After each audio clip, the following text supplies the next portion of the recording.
irmãos, queridas irmãs, nesse dia, nesta primeira sexta-feira do mês de setembro, em que nós fazemos memória do Sagrado Coração de Jesus, esse coração aberto, traspassado pela lança, no alto da cruz por amor, nós somos convidados, ao escutar o Evangelho que acabou de ser proclamado, a refletir sobre esta passagem que faz Jesus de uma mentalidade fixada em fazer coisas, em atos externos, para uma mentalidade centrada na relação entre pessoas.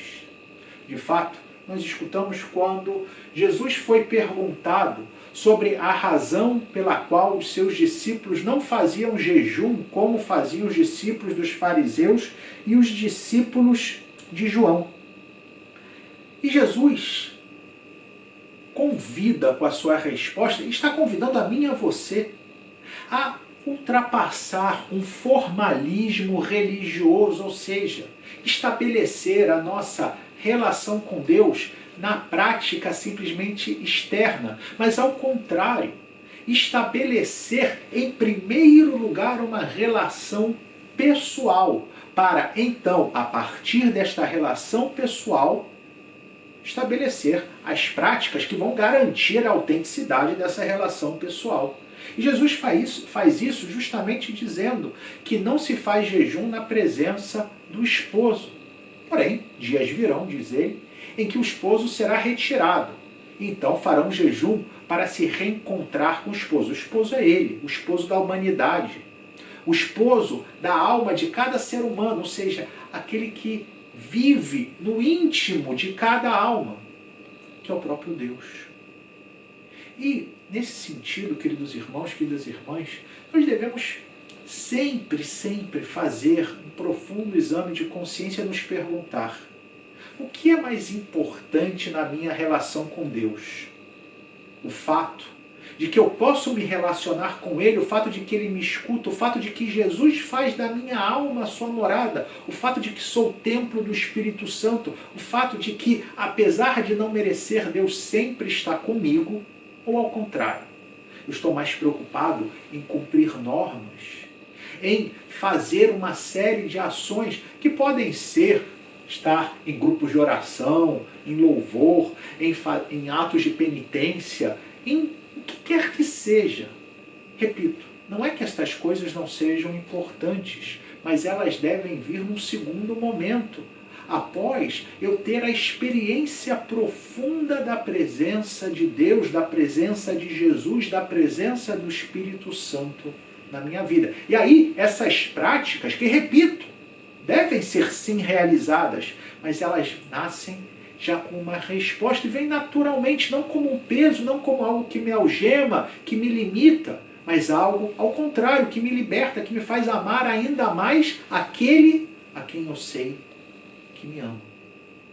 Por outro lado, queridos irmãos, queridas irmãs, aquilo que escutamos na primeira leitura de hoje da carta de São Paulo aos Coríntios, quando ele fala da sua missão como ministro de Deus, como administrador dos mistérios de Deus, como servidor. Isso deve nos lembrar, ainda mais no dia do Sagrado Coração de Jesus, que também é um dia em que nós somos chamados a lembrar dos ministros de Deus, daqueles que têm a missão de nos aproximar de Jesus através, sobretudo, da administração dos mistérios, ou seja, dos sacramentos, que são os sacerdotes, que é o Padre que a gente conhece, e de rezar por eles. Para que, por um lado, eles sejam os primeiros a cultivar essa relação. Jesus falava dos amigos do esposo. Os primeiros amigos do esposo são justamente os seus ministros, são justamente os padres, são justamente os bispos, são justamente aqueles que têm essa missão de fazer com que Jesus esteja sempre próximo de cada um de nós. E, queridos irmãos, queridas irmãs, às vezes nós escutamos alguma notícia ruim de algum padre, que nem sabemos se é verdade ou não, mas não importa. Porque todas as vezes em que escutamos que algum padre fez algo de errado, que nós possamos, longe de condená-los, aliás, São Paulo fala disso, né? Quem me julga é o Senhor, portanto não queirais julgar antes do tempo, aguardais que o Senhor venha. Mas, para além disso, que possamos sempre sentir compaixão, porque sim, às vezes pode ser verdade. Nós padres somos, queridos irmãos, queridas irmãs, pecadores. Eu digo, eu sou um pecador. Eu conheço bem os meus limites, eu conheço a minha pobreza, eu conheço, sim, aquilo que sem a graça de Deus eu sou capaz de fazer. E, portanto, eu sou o primeiro a pedir a todos que rezem por mim.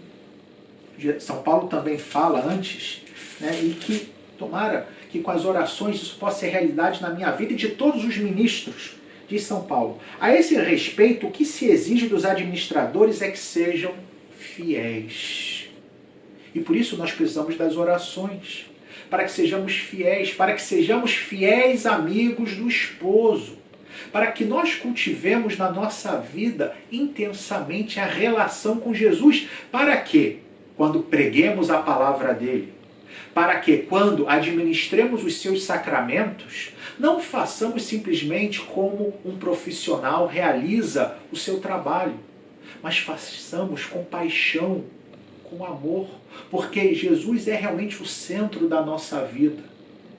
E que possamos, apesar dos nossos pecados, apesar dos nossos limites, sempre sermos também os primeiros a experimentar a misericórdia de Deus, para que possamos também administrar essa misericórdia. Aquilo que eu recebo é aquilo que eu ofereço.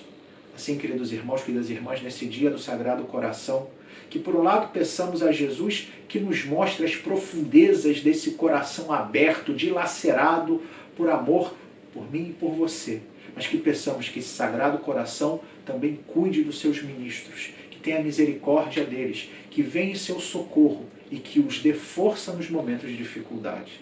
Louvado seja nosso Senhor Jesus Cristo, para sempre seja louvado.